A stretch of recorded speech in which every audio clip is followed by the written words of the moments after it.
watch this, and then come back here. This is a technique working this inside downward block that a lot of the schools have taken out and don't realize that if you take it out, you're missing a category completion move. The inside downward block is, like one of the few techniques, or the only technique really, that the block is used in is inside the right leg as your inside downward palm down block. And remember that when we did long one, we stepped up and we showed that as our first extra block to use. So if we show it in the form and then we don't use it in a technique, it's actually missing. See, and again, for category completion, that we just block on a downward diagonal the outside to my right. So I'm going to take and use the other side of the V and block with the inside downward palm down on the opposite side to pick up this principle. So, in that video, what we're talking about is a technique which doesn't exist anymore. And there were 3 officially, although there are some others that we will talk about probably down the line. But there were 3 official techniques that were removed from the system from yellow belts, making it 10 techniques instead of 13.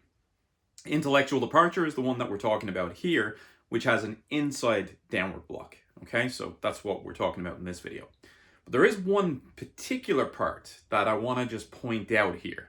And this is a cause of annoyance for me. So, watch this again. Just the snippet that I want you to see. This is a technique working this inside downward block that a lot of the schools have taken out and don't realize that if you take it out, you're missing a category completion move. Okay. So on that note, what is being said there is schools were removing these techniques. Schools had removed them and missed the category completion then. And that's not untrue. By removing that technique, you do miss a category completion. Now, let's get outside the Kenpo terminology and let's use it in a different way. Let's explain for everybody. So we have what's known as a quadrant zone theory, okay? And a quadrant zone is basically we have 1, 2, 3, 4. You have 4 zones on the body, spread from basically top of the body to lower torso. And essentially, those are defensive zones. So you have your inward blocks will cover zone 1, for example. Your outward will cover zone 2. Your downward will go to this zone on the lower, which is 4. But we're missing zone 3 because at no point do we have a technique that addresses it. Or at no point today do we have a technique that addresses it. Because with intellectual departure being removed, as is quite rightly stated in the video clip I've shown, we don't have a technique that addresses that inward block line, the inside inward block line at this point. However, the statement and the problem with the statement is schools did not remove that. And the reason I say that is because in this book, Infinite Insights 5, which came out before that video if I'm not mistaken, this is Parker's compendium. This is literally the final kind of part of that series of 5. And in here he lists out the technique syllabus as it should be taught. And it's the 24 technique syllabus at that point in time. Now, if we're going to state that schools are removing those techniques, or removing that technique and then losing the category completion, that statement is not factually correct.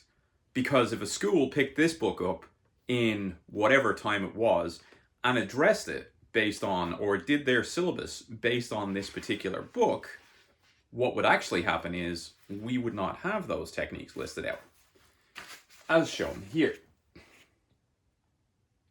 So again, you'll see that it ends at sword and hammer, which is the 10th technique in yellow belt. Okay? There's no mention of intellectual departure. There's no mention of aggressive twins or spreading branch, which is the other 2 techniques. And I know these have been addressed by other people, such as Kenpo Joe Rebello, for example, or other people who've been around a long time, and they've addressed those techniques. So, those techniques did exist. They were then removed because of complexity for yellow belt. They were split into other techniques, all of these different stories that we hear throughout. But we never address the inside block anymore. And again, that statement is what bothers me most, because these people, and this person in particular, is seen as one of the most knowledgeable people, was seen as one of the people, the instructor's instructor, as we've heard him called as well. But to make a statement that schools were removing that technique is kind of not true. Because again, If schools were removing that technique, it's only because Parker wrote it down that way in his syllabus as he went on. This is a big problem for me with Kenpo.